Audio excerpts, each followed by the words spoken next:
আকৰ্ষণীয় হৈ উঠিছে নিৰ্বাচনী প্ৰচাৰ ঝুমুৰেৰে আদৰিছে নেতাক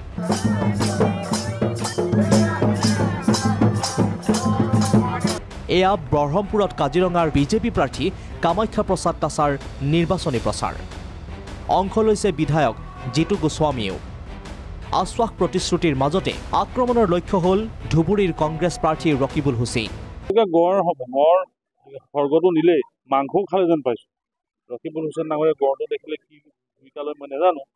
তেওঁকতো ক'লে তেওঁ বেলেগ ধৰণে ভাবিব কিন্তু তেওঁৰ ৰেছপনচিবিলিটি হেমত ল'ব নোৱাৰিলে আৰু ইৰেছপনচিবল কাম কৰিলে য'ত মানুহখিনি কৰে ৰকিবুল হুছেইন ডাঙৰীয়া ইয়াৰ কাৰণে মই ভাবোঁ কেতিয়াও ক্ষমা অযোগ্য হৈ থাকিব মানে কাজিৰঙা গড়েও আহি আমাক কৈছে যে আমাক শান্তিত থাকিবলৈ দিয়ক আমাক মাৰা পাৰ্টিটোক নানিব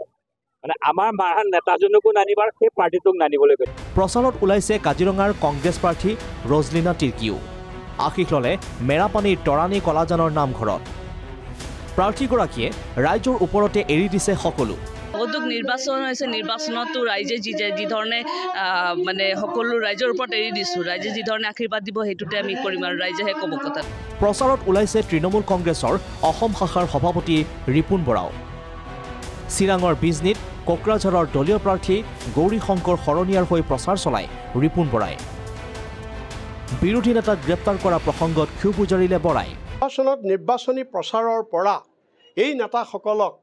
এই শক্তিশালী বিৰোধী নেতাসকলক আঁতৰাই ৰাখিবৰ কাৰণে বিজেপিয়ে এই ব্যৱস্থাবিলাক লৈছে ইয়াৰ পৰাই বুজা যায় যে বিজেপি শংকিত হৈছে আনহাতে বিশ্বনাথত সংবাদমেল পাতি আপে ডিব্ৰুগড়ত বিজেপিৰ প্ৰাৰ্থী জয়ী হ'লে তাৰ দায়িত্ব ভূপেন বৰাই ল'ব লাগিব বুলি কয় আলোচনা আমি এজন কেন্দ্ৰীয় দিয়া বাৰে বাৰে প্ৰতিটা দলৰ লিডাৰে কৈছিল আমি এজন পাৰ্টি থাকিব বুলি কিন্তু সেইটো ভাইলেট কৰিছে কোনে আৰু যিয়ে ভাইলেট কৰিছে বিৰোধী সভাপতি ডাঙৰীয়াই নিশ্চয় তেওঁ যদি ৰিজাল্ট কিবা কাৰণে বেয়া হয় আৰু যদি বিজেপিৰ পক্ষত যায় ৰিজাল্ট তেতিয়াহ'লে নিশ্চয় তেওঁ তাৰ দায়িত্ব ল'ব লাগিব এইপিনে শোণিতপুৰলৈ ঋষিৰাজ কণ্ডিল্যৰ হৈ প্ৰচাৰৰ বাবে আহিব আপৰ ষ্টাৰ কেম্পেইনাৰ আমাৰ ভগৱত মান ডাঙৰীয়াকে আদি কৰি আতিশী মেডাম দিলীপ পাণ্ডে ডাঙৰীয়া পাঞ্জাবৰ শিক্ষামন্ত্ৰী ডাঙৰীয়াকে আদি কৰি আমাৰ বহুকেইজন ষ্টাৰ কেম্পেইনাৰ আমাৰ শোণিতপুৰ লোকসভা সমষ্টিত আহিব ধুবুৰীৰ বিভিন্ন অঞ্চলত বাইক ৰেলী জনসভাৰে নিৰ্বাচনী প্ৰচাৰ চলাইছে ৰকিবুল হুছেইনে বদৰুদ্দিন আজমল আৰু বিজেপিৰ সম্পৰ্কৰ অভিযোগ উত্থাপন কৰে ৰকিবুল হুছেইনে বদৰুদ্দিন আজমল ডাঙৰীয়াৰ বিৰুদ্ধে হিমন্ত বিশ্ব শৰ্মাই কিবা কেছৰ কথা কৈছিল নহয় তাৰ পিছতে আকৌ দুজন মিল হৈ গ'ল তাৰ ছবি এখন দেখাওঁ কেতিয়াৰ পৰা মিল হ'ল উন্নয়নৰ কাম কাজৰ কাৰণে নৰেন্দ্ৰ মোদী ডাঙৰীয়াক এয়া দুজন ভাই ককাই আপোনাৰ দিল্লীত গৈ লগ ধৰিছে ক'লেই হ'ল যে কি উন্নয়ন কৰিছে এইটো উন্নয়ন নেকি আপোনাৰ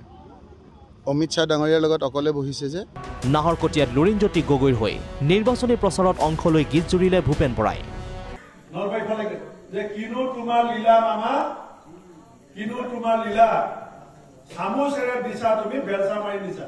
আনহাতে বিধায়ক তৰংগ গগৈ আৰু লুৰিণজ্যোতি গগৈ বাকযুদ্ধত লিপ্ত হয় নাহৰকটীয়া আৰু দুলীয়াজানত যোৱাবাৰ লুৰিণজ্যোতি গগৈৰ নাও ডুবি থৈছে তেখেত নতুনকৈ অহা যোৱাবাৰ ডুবি থৈছে দুবাৰ নাৱৰ কেপ্টেইন আকৌ ডুবিব গুৰু সেইগৰাকী নাইকিয়া হ'লে নিজে নিজক বিচাৰি নাপাব তেওঁ ক'ত আছে পঞ্চায়তৰ ৱাৰ্ডৰ মেম্বাৰো তেওঁ নিৰ্বাচনত জিকিব নোৱাৰে তেওঁ গুৰুগৰাকী নহ'লে মঙলদৈত দিলীপ শইকীয়াৰ নিৰ্বাচনী গীত মুকলি হৈছে উজনি নামনি লগাই খলকনি আজি বিজেপি আহিছে সোণালী অসমৰ মান ৰাখিবলৈ আজি বিজেপি আহিছে